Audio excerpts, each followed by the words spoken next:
Les super-héros. Tout le monde sait ce que c'est un super-héros. Je veux dire, s'il y a bien une chose que toute personne de tout âge connaît, c'est bien ça. Super costume, super pouvoir, super phrase d'accroche.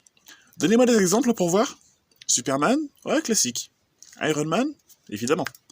All Might? Ouais, ça passe aussi. Si je vous dis Kamen Rider? Non? Ok, donc Super Sentai alors. Non, toujours pas? Bon, bah, je sais de quoi j'ai parlé alors aujourd'hui. Bonjour à tous, je suis Oma Playmaker et bienvenue sur ma chaîne. Ici d'habitude je parle de Beyblade, mais aujourd'hui autour d'une vidéo, je vais parler d'un sujet totalement différent. Un sujet qui me passionne, qui m'est tarde de vous présenter depuis très longtemps, les Super Sentai et les Kamen Rider. J'en fais souvent référence dans mes vidéos sans jamais vraiment expliquer ce que c'est. C'est normal aussi que ça vous parle pas trop, c'est à la fois connu, mais pas trop connu dans nos vertes contrées. D'où l'intérêt de cette vidéo. Mais sachez que je ne suis pas un expert dans ce sujet, mais je vais quand même essayer de vous expliquer au mieux de quoi il s'agit. Disons que j'ai pas mal de connaissances et que j'ai dû faire quelques recherches supplémentaires sur internet. Enfin bref, installez-vous, on va commencer. Tokushu Satsuei, ou Tokusatsu, est un genre de production d'origine japonaise qui signifie littéralement effets spéciaux.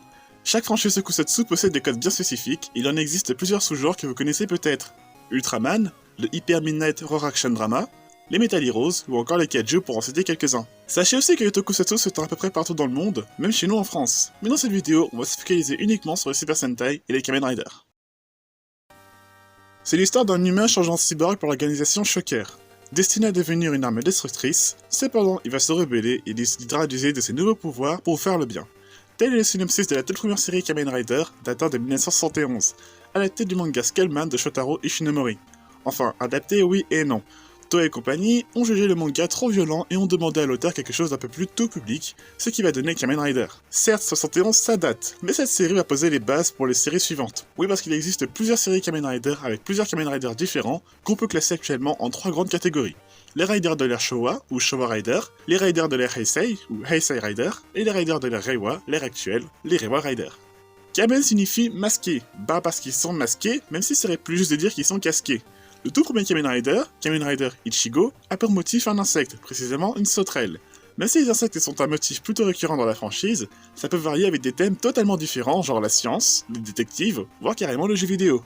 Mais ils sont toujours masqués. Rider vient du fait qu'ils ont presque tous une moto, et non pas de petites motocross, non, de véritables pièces de collection uniques en leur genre désignées par des marques automobiles pour leurs séries respectives. Autre code commun à la franchise, les drivers. Alors pour les fans de Beyblade, pour vous un driver c'est ça. Mais là on parle plus de ça. Leur ceinture, leur belt en anglais, l'outil qui servira au héros à revêtir sa forme de Kamen Rider. Si en fonction des séries les drivers ont des fonctions diverses, elles ont toutes la capacité de se transformer. Et pour ça, la plupart des riders prononcent le mot magique Henshin, qui signifie tout simplement transformation. Un Kamen Rider possède des capacités physiques hors du commun pour combattre les forces du mal, chacun a son style différent, mais la grande majorité possède une attaque en commun, le Rider Kick. Une autre addition qu'a lancé Kamen Rider Ichigo, un coup de pied sauté surpuissant qui charge toute l'énergie du Kamen Rider pour achever son adversaire. C'est tellement iconique à la franchise que c'est carrément devenu une marque officielle sur la fin de l'ère Heisei. Et au fil du temps, d'autres codes feront leur apparition, comme par exemple l'apparition d'autres Kamen Rider au sein d'une même série. Exemple, dans la série Kamen Rider Gaim, le rider principal c'est Kamen Rider Gaim. Et pourtant dans cette série, il y a d'autres Kamen Rider qui peuvent avoir des drivers et des pouvoirs différents. À vrai dire, il y en a beaucoup dans cette série, c'est pour ça que je prends cet exemple. Il existe aussi des Kamen Rider féminins. Il n'y en a pas des masses, mais elles existent. Et certaines voudraient mieux pas les faire chier. Aussi, si j'ai dit que les Kamen Rider étaient des héros ou héroïnes qui combattent le mal, ce n'est pas toujours le cas. Il existe en effet des Dark Riders, des Kamen Rider maléfiques qui se servent de leur pouvoir pour faire le mal, avec des pouvoirs totalement abusés comme créer des trous noirs ou arrêter le temps. Des trucs de méchants quoi.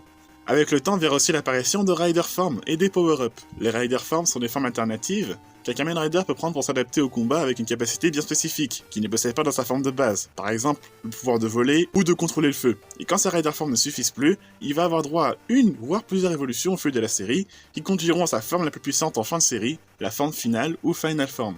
Ça ne concerne pas que le Rider principal, les autres Kamen Rider peuvent aussi avoir des Power-Up, même certains Dark Riders en ont déjà eu. 1975. Un groupe de 5 héros hauts en couleur protège le monde des forces du mal de l'armée de la Croix Noire. Cette équipe est connue sous le nom de l'escadron secret des 5 Rangers, Himitsu Sentai Go Ranger. Première série d'une franchise qui portera plus tard le nom de Super Sentai. Sentai est un mot valise entre Sen et Tai pour escadron de combat. Ouais, contrairement à Kamen Rider, les Super Sentai agissent toujours en équipe. Mais si en principe les deux séries sont des séries tout public, les deux peuvent aborder des thèmes un peu plus matures et il arrive des fois que des héros perdent la vie pendant un combat. Mais pour revenir sur nos héros colorés, les Go Rangers n'avaient pas d'outil spécial pour se transformer. Ils devaient juste tourner sur eux-mêmes ou sauter. Ils n'avaient pas non plus de robots géants. Ça, ce sont des codes qui arriveront à la franchise plus tard, avec des changers très variés aux multiples fonctions, des robots géants qui pourront s'assembler par la suite, bref, vous savez de quoi je parle. Néanmoins, ils vont poser les bases principales aux 40 plus séries Sentai qui vont suivre. Déjà, chaque équipe possède un guerrier rouge pour leader. Le rouge est en fait la seule couleur qui apparaît dans toutes les séries qui existent. Autre code, le roll call. C'est le passage juste après la transformation où les héros vont se présenter un par un avant de prendre une pause de groupe avec une énorme explosion derrière eux. Et ça, toutes les équipes en ont un. Le nombre de guerriers par équipe a son importance, 3 ou 5 au départ en général, sauf exception. 4 est un chiffre qui porte malheur au Japon, véritable symbole de la mort. Ce n'est pas une blague, c'est quelque chose qui est très ancré dans la culture japonaise, donc on ne plaisante pas avec ça. Une équipe avec 4 guerriers, c'est non. En cours de série, il y a aussi parfois, souvent maintenant, d'autres guerriers qui peuvent rejoindre la troupe, souvent de couleur dorée ou argentée. On en a déjà eu des verts, des violets, des oranges ou des noirs. Comme on dit, plus on est de fou, plus on rit. Pour le thème des séries, là aussi c'est très varié, chaque équipe a son gimmick qui lui est propre. C'est pareil pour les power-up, certaines séries en ont qu'un, d'autres n'en ont pas, et certains en ont plusieurs. Et là vous allez me dire, mais Playmaker, des trucs ça ressemble beaucoup à des Power Rangers. Alors avant de nous agir en commentaire en mode, ces bouffeurs de nems nous ont plagié à mort, laissez-moi vous expliquer. Avez-vous déjà entendu parler du Club Dorothée? Mais si, c'est Bloc TV français sur la première chaîne, avec plein de séries nippones iconiques, comme Canet Survivant, Dragon Ball, Louis chez les Asiaques. En fait, le Club Do a permis aux productions de Soleil Levant d'arriver en France, et ce pour la toute première fois. Sans elle, on n'aurait peut-être jamais connu les animés, ou alors très tard. Bref, parmi ce petit monde, on avait une série du nom de Bioman, 5 guerriers hauts en couleur qui combattent les forces du mal. Ça ne vous dit rien? En fait, il s'agissait de Chodenshi Bioman, la 8ème série de la franchise Super Sentai, qui a été traduite en français. Et ça a eu énormément de succès, au point d'avoir eu 2 suites, Bioman 2 et Bioman 3. Enfin, suite, pas vraiment. Bioman 2 et Bioman 3 n'étaient pas de réelles suites, mais des équipes totalement différentes, Hikari Sentai Maskman et Shoujo Sentai Liveman. 2 séries Sentai qui viendront après. Les personnages ne sont pas les mêmes, l'histoire n'est pas une réelle suite, ça n'a pas tellement été apprécié. On a quand même eu d'autres séries Super Sentai qui arriveront dans l'Hexagone. Flashman, Turbo Ranger, Fiveman et Jetman. Cependant, certaines d'entre elles n'auront pas été diffusées dans l'intégralité, suite à l'arrivée d'une autre franchise bien connue. Et à partir de 92, on ne reverra plus les Super Sentai en Occident. Enfin, oui et non, il faudra attendre entre guillemets 93 pour le revoir, aux États-Unis pour commencer. Un Israélien du nom de Haim Saban eut l'idée de reprendre des images des séries Super Sentai et les réajuster à la sauce Made in USA, pour en faire quelque chose de, entre guillemets, nouveau. Bon, il va se planter après quelques essais, mais va retenter sa chance et paf, Power Rangers voit le jour. Je vous réexplique. Mighty Morphin est en fait une adaptation américaine d'une série Super Sentai, la 16ème série Kiryu Sentai The Ranger. Les droits sur les scènes de combat, les scènes de robots, costumes et arsenal ont été rachetés pour pouvoir être réarrangés avec des acteurs américains et un scénario différent de la série d'origine. À vrai dire, toutes les séries Power Rangers que vous connaissez sont des adaptations de séries Super Sentai, adaptées en partie ou intégralement. Toutes sans exception. Il existe aussi une franchise coréenne qui double les Super Sentai dans leur langue, à l'exception de Power Rangers Dino Force Brave, qui est une série originale. J'en parle ici pour préciser que ce n'est pas la même chose que les Power Rangers de Saban. Enfin, Saban, c'est plus trop lui qui possède la franchise aujourd'hui. Power Ranger est passé entre les mains de Disney entre-temps, pour ensuite revenir chez Saban de Samurai à Super Ninja Steel, et depuis Beast Morphers, c'est Hasbro qui possède l'intégralité de la franchise. Oui, les mêmes Hasbro qui font les toupies Burst sans gimmick. Mais on se calme. La franchise Power Ranger fonctionne très bien malgré ça. Après, ça dépend des goûts de tous et chacun, même s'il existe d'une énième catastrophe. Certains diront que vu que c'est japonais à la base, les Sentai sont mieux que les Power Rangers. C'est pas forcément vrai. Il existe des séries Super Sentai qui n'ont pas très bien marché, et même côté Kamen Rider, on a aussi des cas où, effectivement, certaines séries sont tristement connues pour ne pas avoir fonctionné, voire même très bien floppé. Mais d'ailleurs, Kamen Rider a eu aussi droit à quelques adaptations, pas toutes, mais vraiment quelques-unes, comme Masked Rider, qui du coup est aussi une série Saban, ou encore Kamen Rider Dragon Knight, adapté des Kamen Rider Ryuki. Ce que moi personnellement je trouve cool avec Power Rangers, c'est que vu que ce sont des adaptations, ils peuvent remanier les Sentai et créer de nouvelles choses qui n'existaient pas forcément dans la série d'origine. Le meilleur exemple que je puisse donner, ce sont les power-up, comme les armures dans les Megazords de Samurai, Dino Charge ou encore Ninja Steel, même le mode Shogun dans Samurai, c'est un truc qui a été créé par Power Ranger pour Power Ranger. Mais enfin, surtout pour vendre des figurines, soyons honnêtes. J'en vois déjà dans le fond qui vont me dire, ouais, Super Sentai, Kamen Rider, c'est comme Power Ranger, pas de différence, c'est qu'ils pour vendre des jouets en plastique. Alors, on parle quand même du Japon, s'il y a bien un pays qui fait des tonnes de produits dérivés sur une franchise célèbre, c'est bien celui-là. Et on parle quand même de 2 franchises qui existent depuis plus de 45 ans au Japon. Et puis des jouets, ils vendent pas des jouets, non, ils vendent des rayons entiers de jouets, de quoi faire pleurer n'importe quel fan qui vit hors du Japon. Au-delà des jouets, le marketing pour les Sentai et les Riders est impressionnant. Déjà, ils ont droit à leur propre bloc télé le dimanche matin à l'heure du petit-déj, le Super Hero Time. Mis à part ça, les Sentai et les Riders, on en trouve dans l'alimentaire, le vestimentaire, à Noël les ventes des produits dérivés font des chiffres impressionnants, on a aussi des bornes d'arcade et même des jeux vidéo en général. Ce sont des véritables symboles de la culture japonaise, il y a même des animés qui en font référence, voire des marques qui s'en servent pour leur publicité. Quand une nouvelle série est annoncée, il y a carrément une conférence de presse pour présenter le nouvel univers, les nouveaux acteurs, les nouveaux personnages, oui, ça ne rigole absolument pas.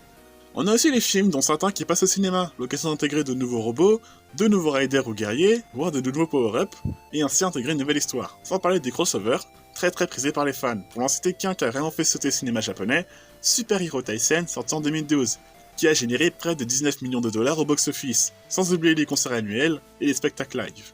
Pour ce qui est des séries en elles-mêmes, non, ce ne sont pas juste des costumes en lycra et des arts en plastique, c'est un ensemble de professionnels qui œuvrent pour faire vivre la série. Pour les explosions en fond, c'est développé par une équipe spécialisée en pyrotechnie. Pour les combats, ce sont de véritables chorégraphies. Mais oui, des chorégraphies, c'est bien entendu. Ils se frappent pas pour de vrai, certes, mais il faut arriver à suivre ce qu'ils font, surtout quand on est cascadeurs. En effet, dans les costumes, ce sont des cascadeurs professionnels, costumes de héros, comme les costumes des monstres. Et ils sont tout autant reconnus que les acteurs sous leur forme non transformée. Puis bon, niveau cascade, ça rigole, zéro. Un cascadeur que j'ai me dois de citer dans cette vidéo, c'est Eiji Takaiwa, aka Mr. Kamen Rider. Dans l'ère Heisei, on a eu 20 séries Kamen Rider, eh bien il a été les cascadeurs de 18 des 20 riders principaux. Et sachez qu'encore aujourd'hui, il est toujours actif. Une vraie légende vivante. Pour les combats de robots géants aussi, dans les robots et dans les monstres, ce sont des cascadeurs, sur une maquette ou un fond vert. On n'est pas ça forcément, mais c'est bon à savoir.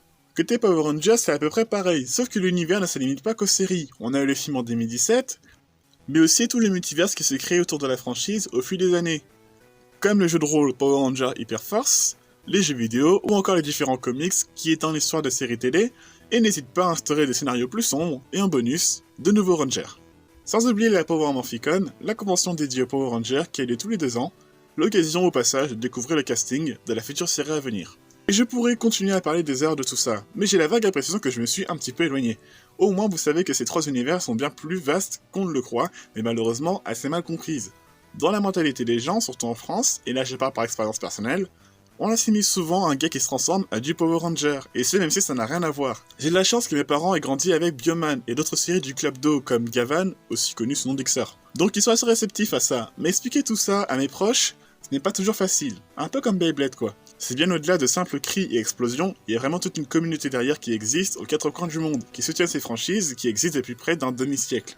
Mais bon, au moins, j'aurais pu vous éclairer sur ce sujet. Si jamais vous voulez en savoir plus, j'ai fait une toute petite playlist de vidéos qui expliquent mieux ces univers que moi. Parmi elles, des vidéos de la chaîne YouTube HeroShock TV, qui est aussi un site internet francophone sur Kamen Rider, Super Sentai et d'autres univers tokusatsu comme Ultraman, Garo et j'en passe.